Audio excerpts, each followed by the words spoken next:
In Consumer Corner, we take a look at the trends and products that are creating a buzz in China today. In today's installments, we take a look at the fast-moving topic of high-speed rail travel in China. While millions of Chinese people are enjoying high-speed train rides during the Chinese New Year, the country's media has been getting tough with the high-speed rail, or HSR, system. The country now has more than 7,500 kilometers of HSR line in operation, ranking it first in the world. Time Weekly, a Guangzhou newspaper, cited a railway expert as saying, "With high costs and a time-intensive investment cycle, operating a high-speed rail line almost equates with running a deficit." This comment fed criticisms of the chronic HSR losses that have been growing since last December, when the world's longest HSR line between Beijing and Guangzhou first came online. But last year's report by the World Bank tells another story. Quote, HSR lines could bring broader economic benefits in the long run. Given the 30 years of cooperation between the World Bank and China's Ministry of Railways, the bank's support of China's HSR system won't be a surprise. Although the report pointed out some hidden risks in HR finance and operations, World Bank researchers remain confident that the ministry is capable of containing risk and generating economic benefits.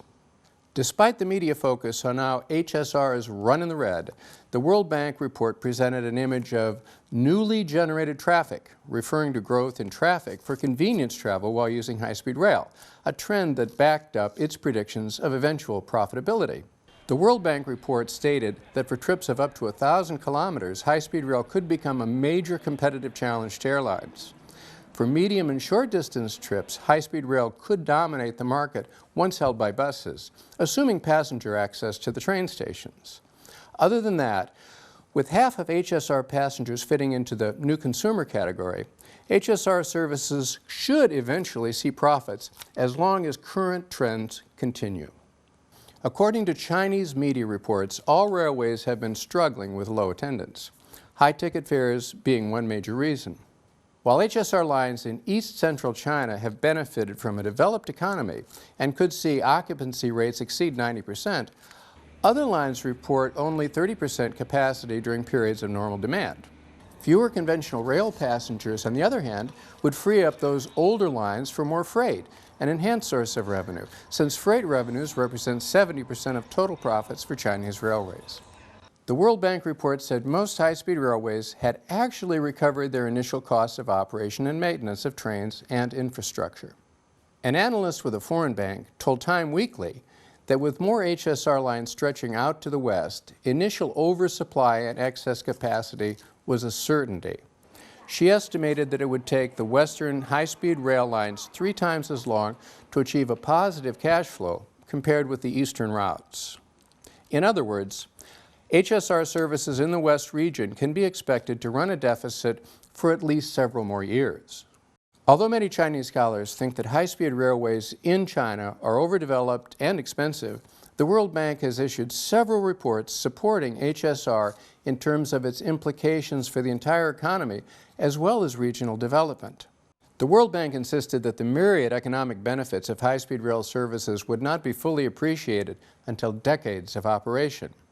Now, despite the cost and uncertainty, high-speed rail in China appears to be gathering speed. With this opportunity for fast and efficient travel now on track in China, we will keep you abreast of China's lead in the world of high-speed rail.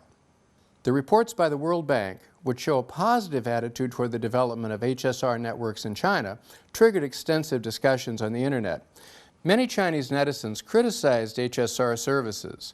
One Weibo user wrote, "No matter how much the World Bank praises HSR services, the favorable comments are just for the impact on the economy. It would indeed be odd if there was no change in the economy with such a huge investment.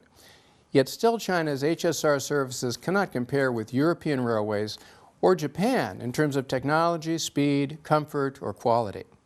One netizen valued the HSR network itself, but questioned the lavish spending behind the construction and operation. He wrote, "The HSR network is a good thing itself without any overdevelopment. The heart of the problem is how many expenses are inflated when we're building HSR lines. Even with such strong demand and high fares, the network is still sliding into a huge deficit. There can be no other explanation but that of spending too much money to no avail. Some netizens thought less of HSR since they are too expensive for ordinary people. One poster wrote, "We don't need any fancy, luxurious way of traveling. Instead, we only ask for economical and convenient trains. Developing too far in advance is a waste. Low transport efficiency is also a waste of resources." Although China's HSR services have carried many passengers, costly tickets and poor services are bound to further encumber HSR. How can the railway departments actually afford this great leap forward? How deep are their pockets? Will consumers end up footing the bill for huge losses? Finally, some agreed with the World Bank and appreciated the economic effects of HSR services. One poster wrote, "High-speed railways deserve the credit of contributing to the efficiency of economic operations. HSR enabled Japan's economy to really take off, and we don't know yet how many generations in the future of China will benefit from a gradually networked high-speed railway system in this country."